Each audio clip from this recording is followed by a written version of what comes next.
This news is co-sponsored by Pramod Jewellers and Gift Center, Pardhinagar, MIDC, Hingna road, Nagpur. Maharashtra Pradesh Congress committee के general secretary Ashish Deshmukh ने अपने पद से इस्तीफा दे दिया है, जिनसे बात की है महाराष्ट्र टीवी 24 के मुख्य संवाददाता अमित वांद्रे ने।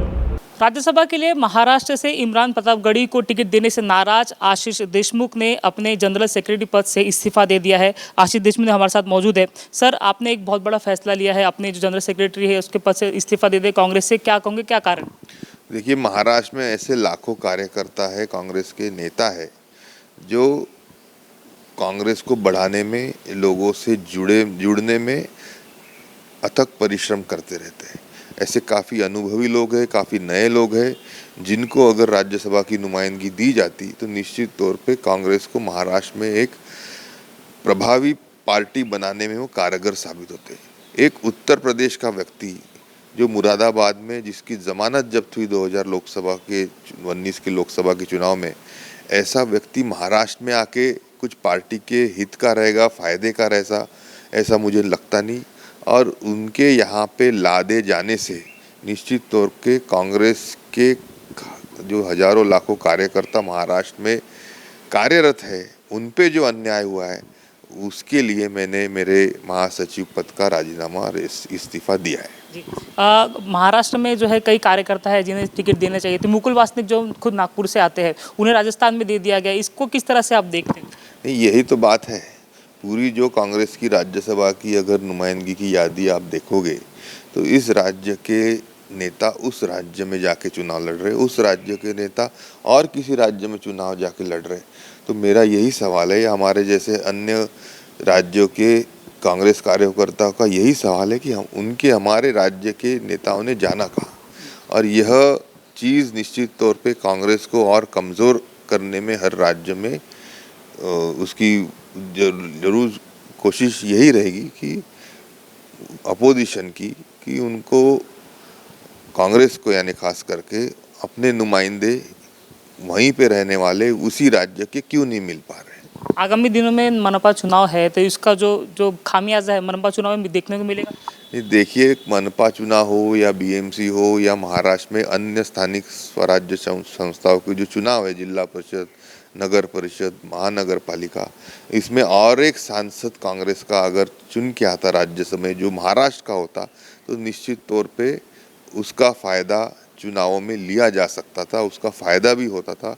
जो डिलीवर कर सकता था रिजल्ट ऐसे व्यक्ति को, जो कि खास करके महाराष्ट्र का होगा, उसको अगर यहाँ से देते तो निश्चित तौर पे अच्छे रिजल्ट्स हमको मिल पाते थे। कल पृथ्वीराज चौहान ने भी यही सवाल किया है कि हो सकता है तो चेंजेस कर दे, मुकुल वासनिक को नागपुर से जो है टिकट देनी चाहिए थी और इमरान प्रतापगढ़ी को अगर राजस्थान देते तो अच्छा होता। तो क्या ये मुकुल वासनिक नागपुर के लिए काफ़ी अच्छे हो सकते थे? नहीं, अगर वो उनका होता तो बहुत अच्छी बात थी, और कोई नेता का होता तो भी अच्छी बात थी, पर कोई ना कोई जो महाराष्ट्र का बंदा हो, उसे कांग्रेस ने महाराष्ट्र से राज्यसभा पे नया चयन करना था, ताकि यहाँ पे कांग्रेस और मजबूती की ओर बढ़ती। महाराष्ट्र में भी विधानसभा में देखा गया तो 44 सीट पे जो है कांग्रेस सिमट गई। तो क्या आगामी भी 1.5-2 साल में फिर एक बार चुनाव है, तो ऐसे जो निर्णय जो उच्च स्तर से लिए जाते हैं, क्या ये कांग्रेस को कम करने की कोशिश महाराष्ट्र में हो रही है? मेरा तो ये सवाल है, जिस उत्तर प्रदेश से सिर्फ 2 विधायक कांग्रेस के चुन के आए, उसी उत्तर प्रदेश से 3 लोग अभी राज्यसभा पे चुन के कांग्रेस भेज रही है, और उनको अलग अलग राज्य से भेज रही है। महाराष्ट्र से इमरान प्रतापगढ़ी जो उत्तर प्रदेश मुरादाबाद को, उनका चयन किया गया है। तो आप जो कह रहे हैं कि ये वही तो साजिश नहीं है, कोशिश नहीं है कि महाराष्ट्र में कांग्रेस की परिस्थिति उत्तर प्रदेश जैसी बन जाए, इसीलिए तो ये किया नहीं है, ऐसा सवाल निश्चित तौर पे महाराष्ट्र के कांग्रेस कार्यकर्ताओं के जहन में आता है। क्या होना चाहिए था सर, क्या सिचुएशन होनी चाहिए? महाराष्ट्र से कौन आपको नेता लगता है कि उन्हें जाना चाहिए? नहीं, कोई भी जो नेता जो पार्टी के लिए काम करता हो, जिनमें जनता की, लोगों की आशा मुरीद जो जागरूक कर सकता हो और जो लोगों के लिए अच्छा काम कर सकता हो, इसे महाराष्ट्र के किसी नेता को, कांग्रेस कार्यकर्ताओं का चयन राज्यसभा के लिए होता तो निश्चित तौर पे कांग्रेस यहाँ पे और मजबूत आपने देखी रहती। कांग्रेस के कार्यकर्ता के साथ जो है दगाबाजी हुई, ऐसा आपको सीधा तौर पे कहना है? जो कार्यकर्ता कई साल से यहाँ पे मेहनत कर रहे हैं, पार्टी के लिए काम कर रहे हैं, उनको नहीं मिला, बाकी बाहर के राज्यों के इस निर्णय से महाराष्ट्र के असंख्य कांग्रेस कार्यकर्ताओं पे अन्याय हुआ है। बाहर का आदमी हमारे पे लादा गया है और इसीलिए मैंने मेरे पद से इस्तीफा दिया है। आगे कांग्रेस के लिए काम करना है, आपने स्पष्ट कह दिया है हालांकि कि कांग्रेस के लिए काम करते रहेंगे, लेकिन ऐसे निर्णय होते हैं तो क्या कार्यकर्ता को क्या लगता है कि ये निर्णय पार्टी में रहने लायक है? ऐसे निर्णय बाहर के लोगों को दे दिए जाते हैं, तो आप एक कार्यकर्ता के तौर पर क्या सोचते हो? नहीं, कांग्रेस में मैं बना रहूँगा। कांग्रेस का सामान्य कार्यकर्ता के रूप में कांग्रेस की विचारधारा जन जन तक पहुँचाने का काम करूँगा।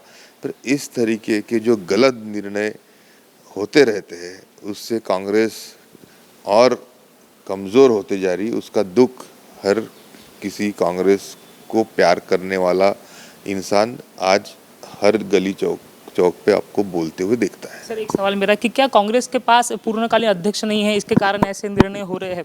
क्या आपको लगता है कि कांग्रेस को पूर्णकालीन अध्यक्ष की ज़रूरत है? नहीं, पूर्णकालीन अध्यक्ष हो या जो भी अध्यक्ष हो, उनके जो वहाँ के जो उनके सलाहकार है या अभी के परिप्रेक्ष्य में देखा जाए तो जो सोनिया जी के ऊपर दबाव लाते हैं, ऐसे लोग गलत निर्णय लेने के लिए उन्हें बाध्य तो नहीं करते और ये दबाव की जो राजनीति है उसके वजह से कांग्रेस कमज़ोर तो नहीं हो रही है। यह सब सवाल निश्चित तौर पे कांग्रेस कार्यकर्ता के सामने है। बहुत बहुत शुक्रिया सर।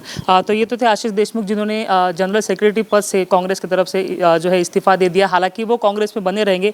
जो इनका यही साफ कहना है कि जो बाहर राज्य के जो नेता है उन्हें महाराष्ट्र में लाने से इनका विरोध था और उसी के लिए उन्होंने अपना जनरल सेक्रेटरी के पद का इस्तीफा दिया है। कैमरा पर्सन दिनेश सातपुते के साथ अमित वांद्रे, महाराष्ट्र 24 नागपुर।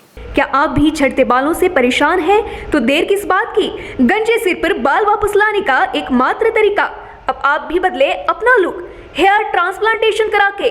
विदर्भ का number 1 hair transplantation clinic MK regrow hair transplant clinic Nagpur और चंद्रपुर शहर में किफायती दर पर सर्वश्रेष्ठ हेयर ट्रांसप्लांट सेवा प्रदान करने वाला एकमात्र क्लिनिक।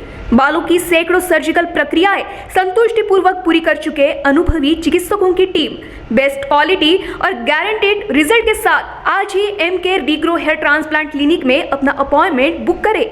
संपर्क करें 9699658779। हमारा पता Siddhesh Sai apartment Sakkardara Nagpur and Janata college square civil line Chandrapur.